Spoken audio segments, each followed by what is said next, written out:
What's up, everybody? It's me, Chris, here to talk about 3 of the boxing matches coming up this weekend. First off, just want to remind you guys to check out the Leave It in the Ring radio show every Thursday, 5 to 7 Pacific, 8 o'clock on the East Coast, on blogtalkradio.com/Leave It in the Ring, or you can catch it on therewillbebloodfightshow.com. Last week we had Chris Ariola as a guest. Really good show, I thought, and just check it out. Feel free to call in, and support it. I'd really appreciate it. First up on Friday night on Showbox, we have Cory Spinks against Deandre Latimore. Spinks record 36-5. He's 5'9.5" with a 71-inch reach. He's coming off the split decision loss over Verno Phillips. Before that, he also had a split decision loss to Jermain Taylor. He's actually been off for a year, so it'll be interesting to see how the layoff affects him, if at all. Against Deandre Latimore, record 19-1. He's also 5'9". Don't know his reach, but he's also a southpaw. So, 2 southpaws. Interesting. Latimore's coming off the TKO over Saku Powell, which was a really good win. Actually, Saku Powell, I believe, was a mandatory for a title shot at that time, and I believe Latimore was just he was a tune-up bout, so it's not even a tune-up, more of a keep busy bout for Saku Powell, but Latimore was able to upset him, Latimore does have one loss, but it's to Ian Gardner, a KO loss. But that's not the worst loss you could have. Gardner, aside from having an awkward style, he's known for being a bit of a spoiler. So, although he doesn't have a lot of power, that's not the worst loss you could have. So, the other thing I noticed about Latimore is, aside from the Saku Powell win, he has a really weak opposition. The Powell win was impressive. The only thing I'd say about that is Powell kind of loses focus at times in the ring, and I believe he did that in the fight. And Latimore took advantage of it. All the credit to him. But Powell sometimes seems to lose focus in there, and he either looks really impressive sometimes, or he gets lackadaisical and ends up getting caught like he did against Latimore. But aside from that win, most of Latimore's opponents have really dismal records, so it really makes me question his record. So, this is a fight between 2 guys from St. Louis, so it should be exciting. If it's not the most exciting fight just based on Spinks' style and the fact that they're both southpaws, it should have a pretty lively atmosphere because I believe it's being held in St. Louis where both guys are from, little crosstown rivalry, whatnot. But I'm going to go with Cory Spinks here. I didn't see the Verno Phillips fight, to be honest, but he's much more experienced, has much more experience in big fights, has much higher level of opposition. He's fought Taylor, Phillips, Mayorga, jabbed Judah twice. I just think he's got and Latimore, Latimore is a prospect. He's been seen as a prospect. But I just don't know if he's got what it takes to beat Cory Spinks at this point. Not saying that he can't, but, you kind of just got to go with Spinks. I don't know if he's the favorite or not. I would presume that he is. But you got to go with him in what I think will be a decision, technical decision or unanimous decision most likely. Moving on to Saturday. First up, WBO 122-pound title fight between Juan Manuel Lopez and Gerry Penalosa. Lopez has a record of 24-0 with 22 knockouts. He's 5'7" with a 68-inch reach. He's coming off 3 straight first-round KOs or TKOs, most notably against Daniel Ponce de Leon, which was a really impressive win, which is on HBO. Penalosa has 54 wins, 6 losses with 2 defeats. He's 5'4" and has a 65-inch reach. He's coming off 3 straight wins as well, most notably the TKO over Johnny Gonzalez, where I believe he won the title in that fight. Lopez has a lot of advantages here.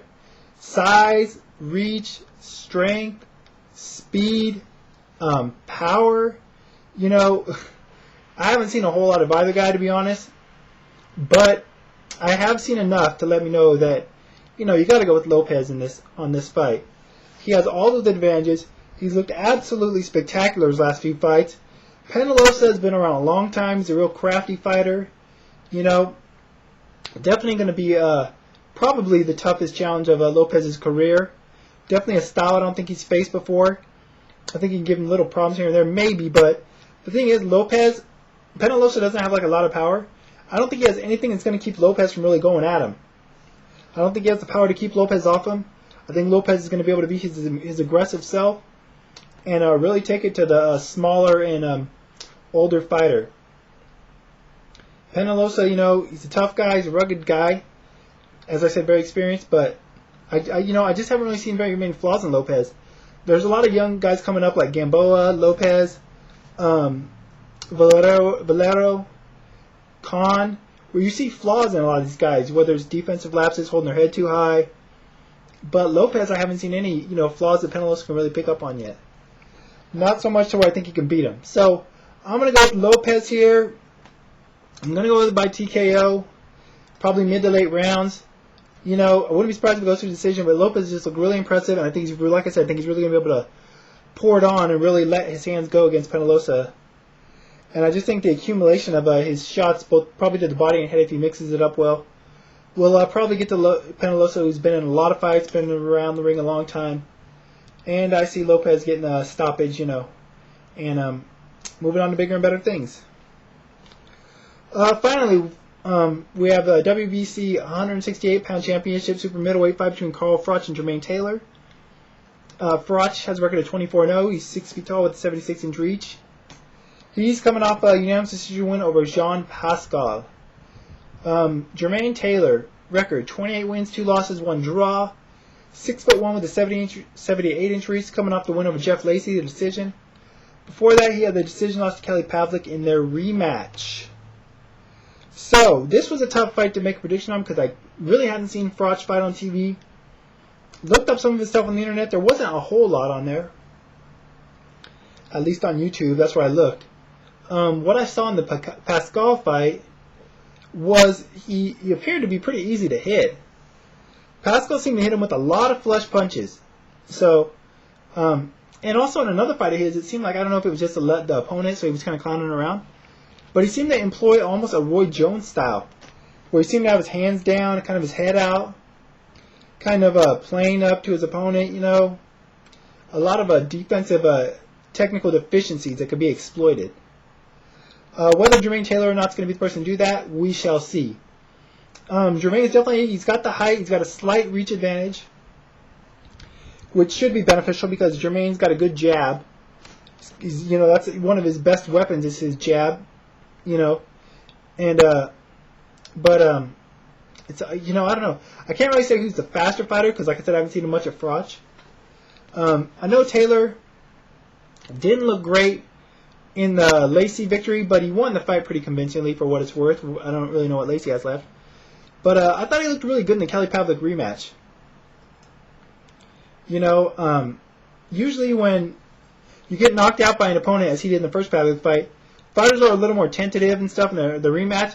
But Taylor wasn't like that in the Pavlik rematch. I thought he looked really good. I actually thought it was a pretty close fight. A lot closer than the scorecards indicated, in my opinion. So, and he's definitely had tougher opposition than Carl Froch. He's had the Pavlik fights, he's had the Hopkins fights. He's fought in Spinks, he's fought in Kasim Uma, Jeff Lacey. So he's got a much better resume, in my opinion, to this point. Froch, I know he has good power. He appears to be pretty fast. But I can't really, call too many other things out on him, other than the fact that I say he seems to be pretty easy to hit. So, also, he's probably the naturally bigger guy because he's been fighting at this weight longer. Although that's really hard to say for sure. But anyways, that's for my decision, for my prediction. I'm going to go with Jermain Taylor. Now, I could be wrong about this. Like I said, I don't know much about Froch.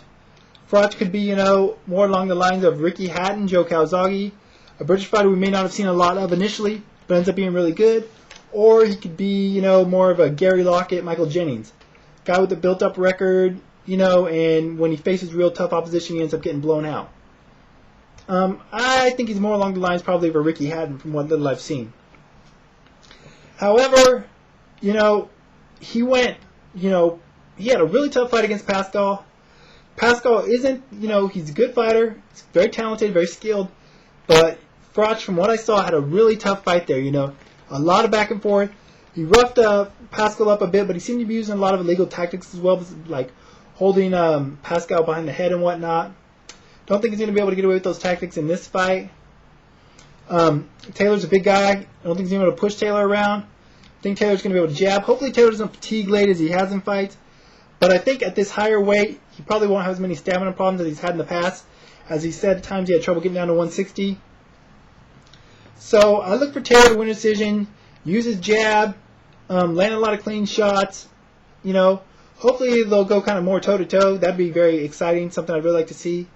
See Froch really test him. But I'm going to go with Taylor by decision. You know, not the best prediction, not the best analysis. I apologize for that, but I haven't seen a lot of Froch. But that's the call I'm going to make. Anyways, I'll probably be back on Sunday to give my thoughts, my after thoughts on all these fights. But until then, I'm out of here. Bye.